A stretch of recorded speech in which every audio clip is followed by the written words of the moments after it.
Hi, it's Dana from the Mark Motors Group, and we're sitting down with Ottawa's own action star Alain Moussi for our up close and personal interview after his LA and Ottawa premiere of Kickboxer Retaliation. Coming off like your high from the LA premiere, how do you feel right now? I got to tell you, I feel great. Our LA premiere was incredible. We had a great time. What was cool is that, the red carpet had tons of people coming on. We had a lot of interviews, great pictures. And then the best part of the whole thing was after, because when we got out of the theater, everybody was raving about the movie. And obviously that's what you want, right? So you get the glitz and glamour going in, and then at the end, when you get everybody clapping, raving, and wanting more, that's when you know you got it. So it was a really cool experience. What was your favorite part or moment when you were filming the movie? Oh man, my favorite part filming the movie. There has been so many great parts. I get to meet really fun people I've admired for a long time. So I have to say there's a moment with Mike Tyson.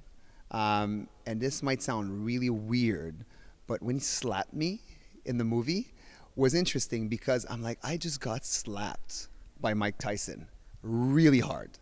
And not everybody can say that. Really, so I thought that was quite unique, and it was a cool way to just break the ice and meet each other and then get going on our fight scene.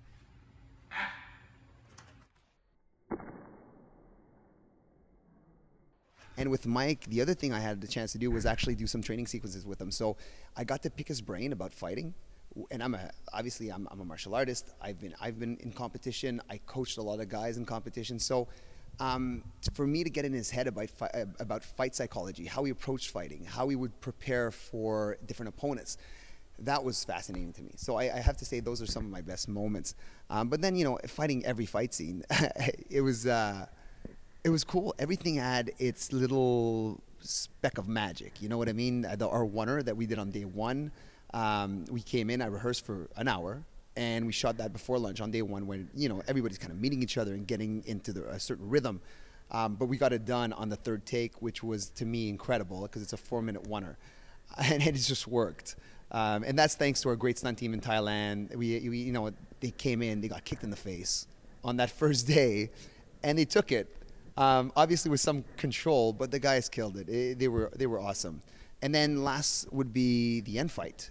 Just shooting the end fight because we had so many cool stunts where I got beat up a lot. It's probably the most grueling fight I've ever done on screen, and it's just every time we would have a moment where Hafthor would throw me on the ground and slam me on some rocks, or he would hit me in the air and I would fly back because he had to hit me full force. And before they called cut, and it would be silent on set until I would just pop up and say, hey, how was it? And I'd be smiling.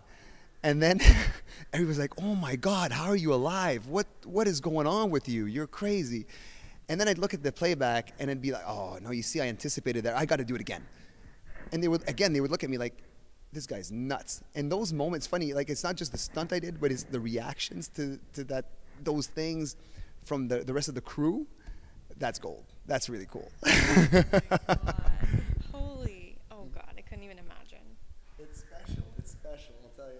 Oh my God. So obviously you do 100% of your stunts, right? Like you do everything? So I do absolutely everything, and there's been speculation about me possibly having a double. No double was used in this, and my friend Max is my double. I bring him over. He came to Thailand. He plays one of the characters. He's the guy I run after on the train. So he plays one of the characters in the movie, but he's also my stunt double for the movie for insurance purposes, because you need a stunt double no matter what. In case I do get hurt, well, he's ready to step in.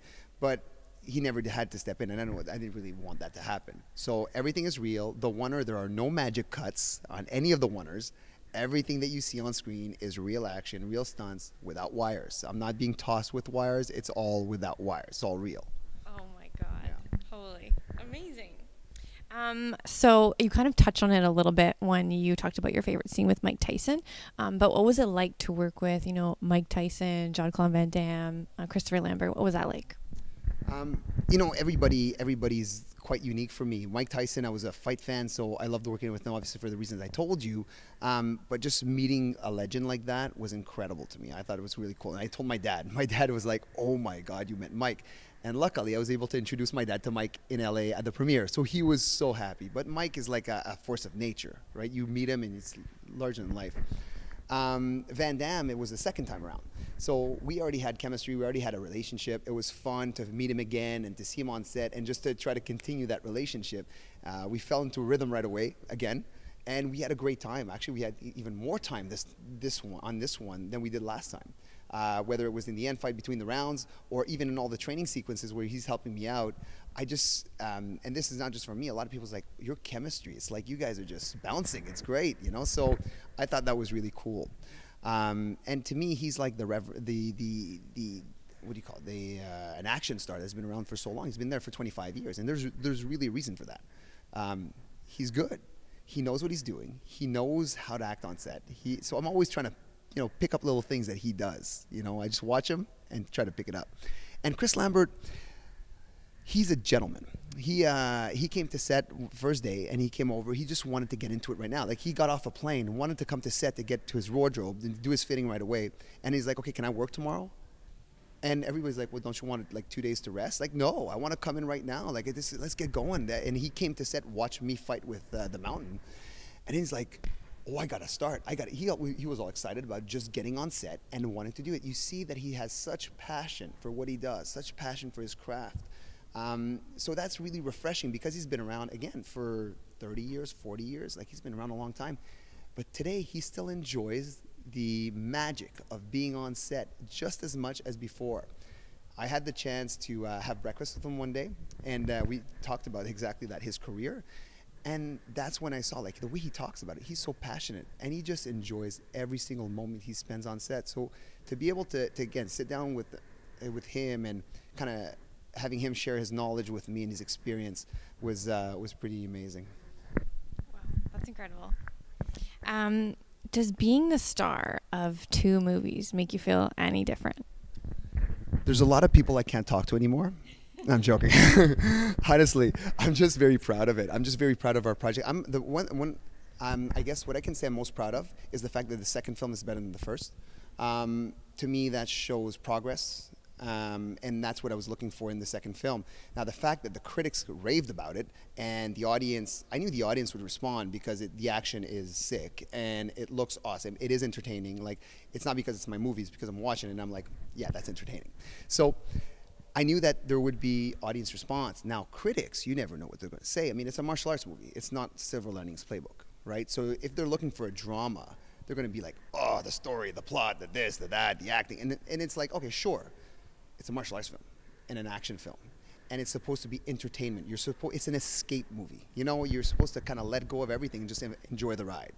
And that's how they all saw it. So we ended up getting 100% on Rotten Tomatoes, and everybody would reference the previous film, Vengeance, which we got really good reviews from some people, and we got mixed reviews from others, but they would reference Vengeance and say this was 10 times the movie, and it was dead on, and the action was crazy. And if you're looking for a martial arts film and for adrenaline and for ultimate testosterone, you're going to find it there, which is what we went out to do.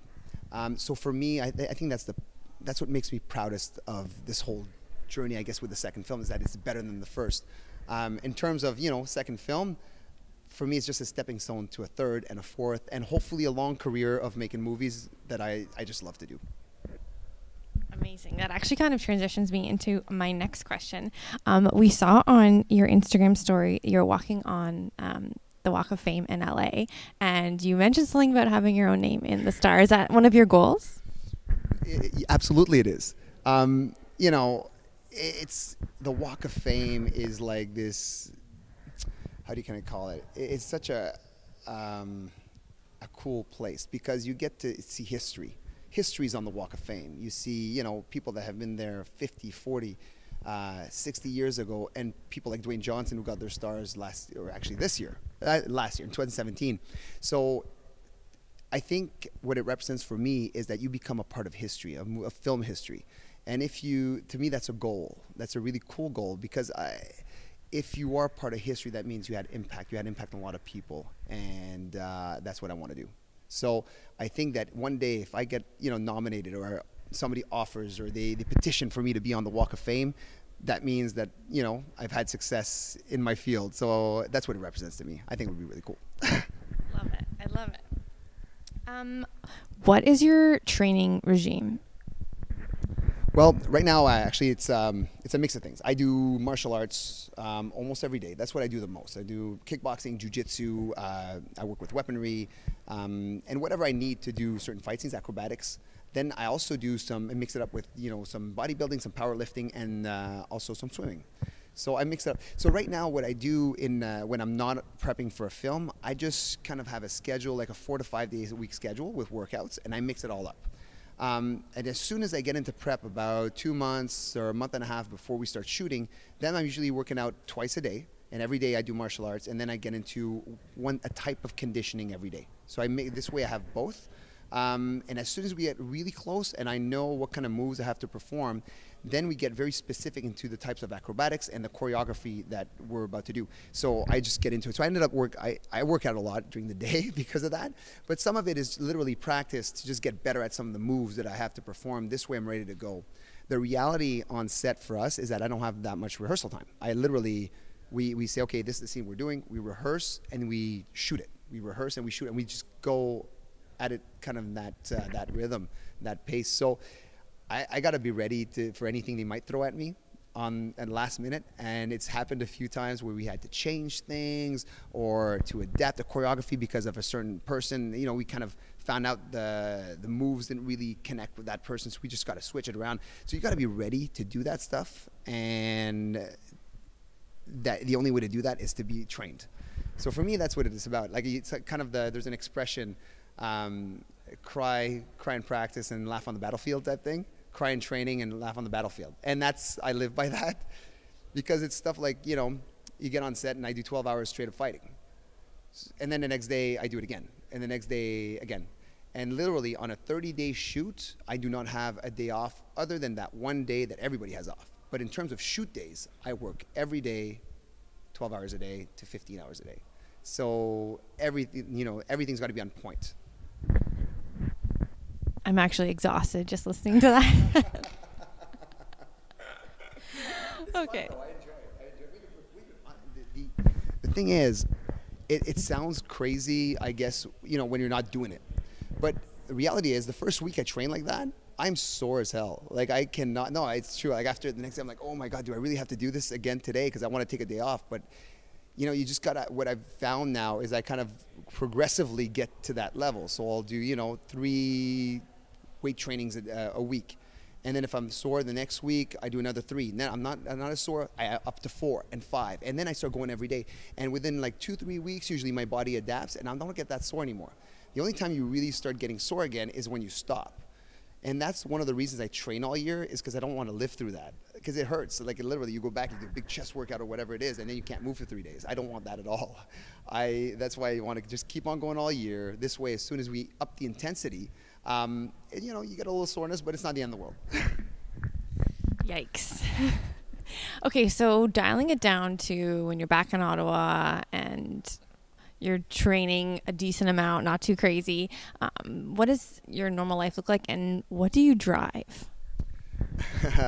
My normal life, if you want to call it that. Yeah. No, I have a family. My wife is an anesthesiologist, Janie. She's at the hospital, Montfort Hospital right here. My daughter goes to school. So literally a day in my life when I'm not doing anything film related is I wake up, I prep my daughter, make her breakfast, get her to school, come back. Usually I kind of do a few things, and then I go to the gym. And I go back home, do some home stuff, like whether it's, like, I can say, like, wash the dishes. And it's like any type of homework, like, it's, you know, do the laundry. I do that. That's literally, I'm the laundry guy. So so I just do stuff at home. And I'm also I'm the co-owner of a school here in Ottawa, K2 Martial Arts. So sometimes there's things to do with that. So I'll handle that. Then I grab my daughter, I bring her to wherever she needs to go for that day, whether it's gymnastics, jiu-jitsu, whatever activity she may have on that night, and usually make dinner, and that's it. Like, it's funny to say, but for me, it's like all or nothing. Either I'm gone for 2 months working nonstop on very specific things, or sometimes I'm home for 2 weeks where I'm stay-at-home dad for 2 weeks. It's really all or nothing. So it's interesting. Now, what gets me around, that's what's most important. Obviously, I got to get around to all these places. As you can see, I move everywhere, and I drive an Audi S5. And, you know, I try not to speed. That lasts about 30 seconds, maybe. And then I get to wherever I need to go. But it's great, you know, and I guess right now I'm just coming off a press tour in Montreal. And I've been driving to Montreal back and forth 3 times this week.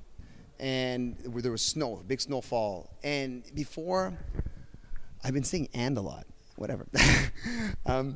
So I used to worry about the snow, and you know, especially with a sports car. But man, that thing's a tank.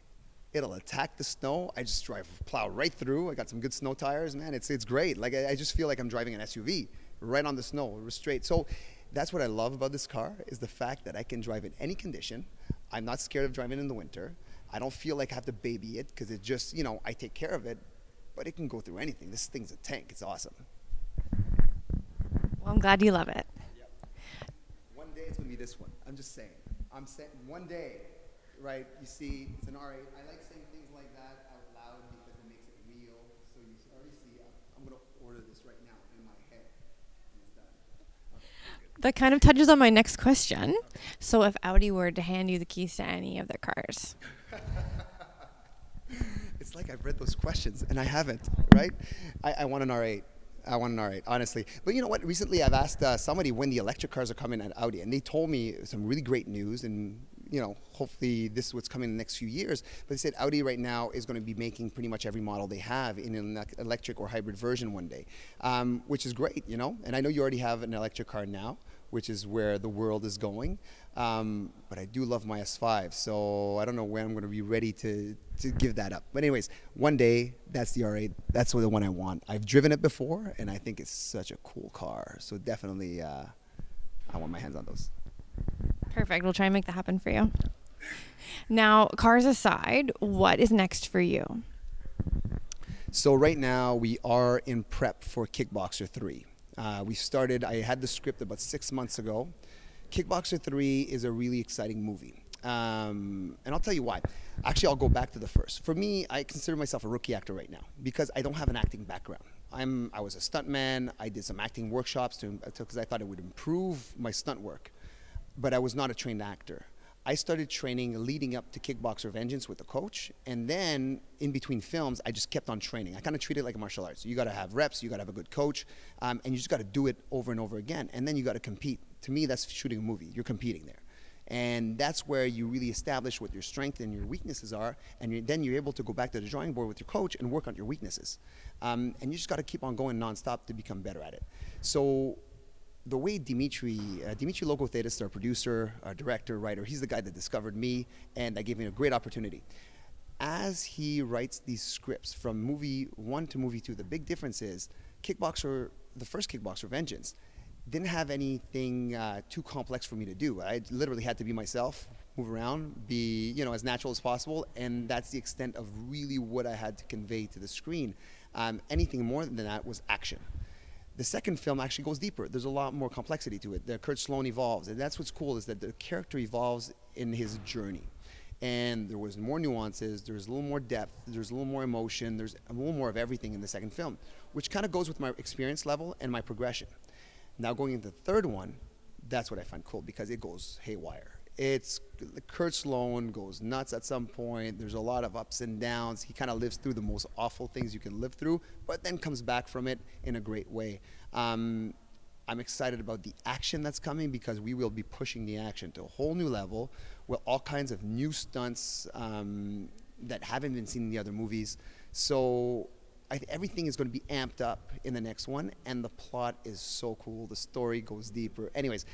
And to me, I get an opportunity to take a character through an entire journey in 3 movies, which you don't get to do that very often. Often enough, you get 1 film or maybe 2, but this, you get to carry this guy, this cool character, through 3 films. And I look forward to doing that. I think that's going to be very exciting. Now, other than the Kickboxer 3, we have another franchise that we're working on. It's an action sci-fi with tons of martial arts, maybe a cross between The Bourne Identity and Predator. That's kind of how you can look at it.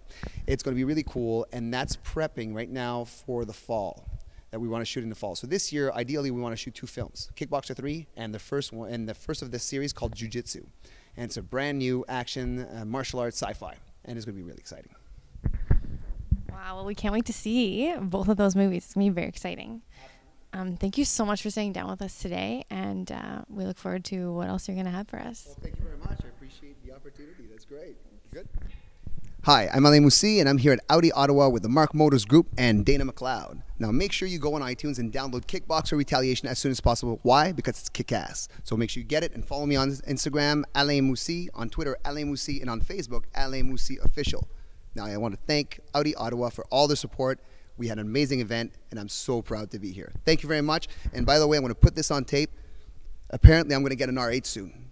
Apparently. You know, I'm just saying. Okay? Right? I'll see you later.